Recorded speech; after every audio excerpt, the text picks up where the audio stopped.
पाकिस्तान पर इल्ज़ाम लगाने के लिए भारत ने अपने फौजी खुद मरवाए। नरेंद्र मोदी मगरमच्छ के आंसू बहाते रहे, बिकाऊ एंकर शोर मचाते रहे। सब कुछ पूरी प्लानिंग के साथ हुआ। पुलवामा का ड्रामा एक बार फिर बेनकाब। एंकर अर्नब गोस्वामी और भारतीय ब्रॉडकास्ट ऑडियंस रिसर्च काउंसिल के सरबराह की व्हाट्सएप चैट ने भांडा फोड़ दिया। गोस्वामी को पता था कि कश्मीर में मामूल से हटकर कुछ बड़ा होने वाला है।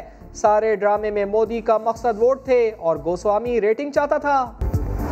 भारत ऐसे ड्रामे करता रहता है, अब इस पर हैरान नहीं होना चाहिए, बल्कि मामले से निमटने के तरीके सोचना होंगे। पुलवामा ड्रामा बेनकाब होने पर मुशीर बराए कौमी सलामती मोईद यूसुफ का समा पर रद्द-ए-अमल, मामले को आलमी सतह पर उठाने का ऐलान भी कर दिया। एक और आपको सबूत मिल गया उसी कड़ी का जिसपे कोई किसी किस्म का इबाम रह ही नहीं गया। अब हमें बहैसियत रियासत, बहैसियत कौम ये बात करनी है कि इसको किस तरह टैकल करना है। मामला तय कर लो, बेनज़ीर भुट्टो के खिलाफ खोज बंद कर दो। आसिफ अली जरदारी ने भी रिश्वत की पेशकश करवाई थी। ब्रॉडशीट के सरबराह कैवे मसावी का नया तहलका खेज इंकशाफ। बरतानवी मीडिया को इंटरव्यू में कहा कि आसिफ अली जरदारी के साथी से उसके घर में मिला था।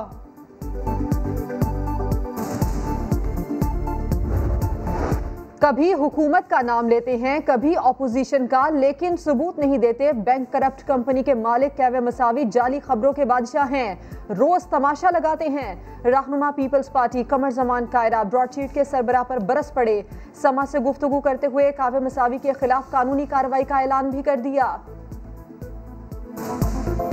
कोई वक्त नहीं है, कभी वज़ीर-ए-आज़म मुस्तफा अली उसकी बात पे एतबार कर लेते हैं और वो भी $1 अरब की बातें शुरू कर देते हैं। उसके खिलाफ तो जो भी तक कानूनी कार्रवाई होगी करेंगे। वो तो ऑलरेडी बैंकरप्ट है, लेकिन जो हमें करना चाहिए वो जरूर करेंगे। जिसने मुल्क के खजाने को नुकसान पहुंचाया है, पाकिस्तान के वसाइल मनी लॉन्ड्रिंग के जरिए बाहर मुंतकिल किए हैं, उन्हें हिसाब देना चाहिए, अपनी सफाई पेश करनी चाहिए। वज़ीर आज़म ने ब्रॉडशीट मामले की छानबीन के लिए कमेटी कायम कर दी। खजाना लूटने वालों का हिसाब होगा। वज़ीर ख़ारजा शाह महमूद कुरैशी की घन गरज, कहा नून लीग और पीपल्स पार्टी का इलेक्शन के खिलाफ एहतजाज समझ से बालातर है। दोनों जमातें जवाब जमा करा दे तो कोई जवाब भी बने। अपना जो इनका तरीका है फ्रॉड करने का, वो इन्होंने नवाज शरीफ के खिलाफ इस्तेमाल करने की कोशिश की, लेकिन वो उलट हो गया। नवाज शरीफ की बेगुनाही एक दफ़ा फिर अल्लाह ताला ने साबित कर दी और ये खुद फंस गए। नवाज शरीफ को फंसाने चले थे, खुद फंस गए। ब्रॉडशीट के मामले में हुकूमत की तदबीरें उल्टी पड़ गईं। नून लीग की नायब सदर मरियम नवाज का दावा, कहा वजीर आजम को जिससे खतरा होता है उसे जेल में डाल दिया जाता है। शहबाज शरीफ भी इसी वजह से कैद काट रहे हैं। चचा और कजन से मुलाकात के बाद मरियम नवाज ने हुकूमत को जल्द घर भेजने का दावा भी कर दिया। जिस तरह इनकी हाथ पांव फूले हुए हैं और जिस तरह इनकी सांसें फूली हुई हैं, इंशाअल्लाह ताला वक्त आने पे जब पीडीएम स्ट्राइक करेगी तो सब पता चलेगा। अगर कोई भारत का शहरी या कोई इजराइल की शहरी कोई पाकिस्तान की जमात को फंडिंग कर रहा हो तो कोई वजह होगा कि इन्होंने ये फंडिंग की। इसराइल या भारत, तहरीक इंसाफ को फंडिंग करने वाला कौन था? इलेक्शन कमीशन नाम बताए। बिलावल भुट्टो जरदारी का तमाम तर हक़ाइक़ सामने लाने का मुतालिबा। कराची में प्रेस कॉन्फ्रेंस करते हुए पेट्रोल की कीमतों में इजाफे की मजम्मत, कहा पाकिस्तान में खित्ते के तमाम ममालिक से ज़्यादा गुर्बत है। हुकूमत प्राइवेट सेक्टर को कोरोना वैक्सीन इंपोर्ट करने की इजाज़त दे रही है। गरीब महरूम रह जाएंगे, अमीरों को वैक्सीन मिल जाएगी।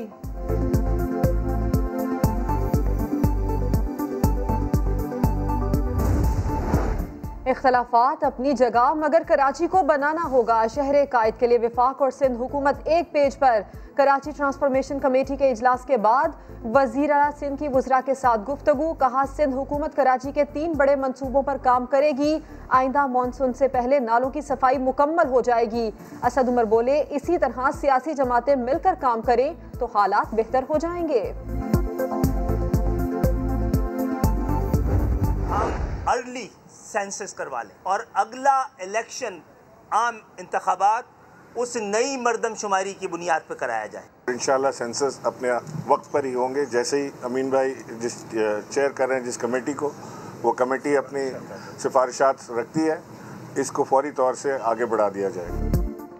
खालिद मकबूल सिद्दीकी कहते हैं मर्दमशुमारी वक्त से पहले कराने का फैसला हुआ। गवर्नर सिंध का उसी मीडिया टॉक में इनकार, कहा बेहतरी के लिए इक़दामात कर रहे हैं। मरदमशुमारी अपने वक्त पर होगी। तहरीक इंसाफ के वफ्द की कराची में MQM के दफ्तर आमद। मरदमशुमारी और शहर कायद के मसाइल पर बातचीत। मरदमशुमारी के लिए आलमी मयार का ऐसा निज़ाम बनाएंगे जिसे सब कबूल करें। वफाकी वजीर असद उमर ने ऐलान कर दिया। टेक्निकल कमेटी सारी दुनिया में जो निज़ाम है सेंसस किस तरीके से किया जाता है उसको स्टडी करके वो अपनी सिफारिशात रख देगी। ये काबीना की जो कमेटी बनी है उस काबीना की कमेटी ने फिर अपनी सिफारिशात काबीना के सामने रखनी है। सूबे के लिए पूरी तवज्जो से काम करें, परेशानी की जरूरत नहीं, आपको तब्दील नहीं किया जा रहा। वजीर आजम ने इजलास में IG और चीफ सेक्रेटरी को तसल्ली दी। समा अंदरूनी कहानी सामने ले आया। IG का जराइम में कमी का दावा, कहा पिछले हफ्ते तो कई गैंगस्टर्स पकड़े गए। वजीर आजम ने कह दिया लाहौर जराइम से बिल्कुल साफ होना चाहिए। सेनेट इंतखाबात ओपन बैलेट से नहीं होने चाहिए। सदारती रेफरेंस की इलेक्शन कमीशन ने मुखालिफत कर दी। सुप्रीम कोर्ट में जमा कराए गए जवाब में कहा ऐवान बाला के इलेक्शन आईन के तहत ही होते हैं। सिंध हुकूमत ने भी सेनेट इलेक्शन का तरीक़ाकार तब्दील करने की मुखालिफत कर दी, पर जवाब आइंदा हफ्ते सुप्रीम कोर्ट में जमा कराया जाएगा। गवर्नमेंट की प्रोक्योरमेंट एक साल के दौरान तकरीबन 1 ट्रिलियन रुपीज़ की होती है और उसमें ये शिकायत थी कि 5 से 10% के दरमियान कमीशन लिया जा रहा है। हिस्सा दो ठेका लो, सरकारी इदारों की खरीदारियों में करोड़ों रुपए की कमीशन खोरी। AGPR ऑफिस माफिया बन चुका। चौकीदार से आला हुकाम तक सभी के मुंह को खून लगा हुआ है। चेयरमैन वजीर आजम मुआयना कमीशन के समा को इंटरव्यू में इंकशाफात। अहमद यार हिराज ने बताया सरकारी मुलाजिमीन को जाती बिलों पर भी कमीशन देना पड़ता है।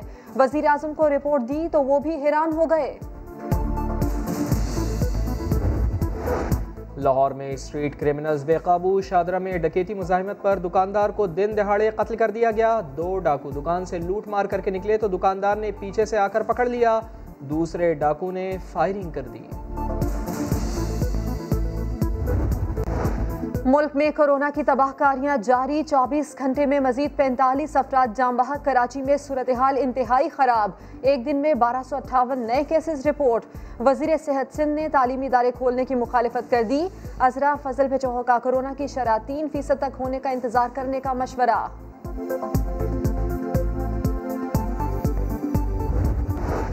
और जिसे स्कीइंग का शौक है सयाहों की जन्नत में चला जाए। लिबास, जूते, स्की, हेलमेट सब कुछ किराए पर लें और मजे करें। स्वात में बर्फानी खेल का मेला जारी। खतरे के खिलाड़ियों ने डेरे जमा लिए।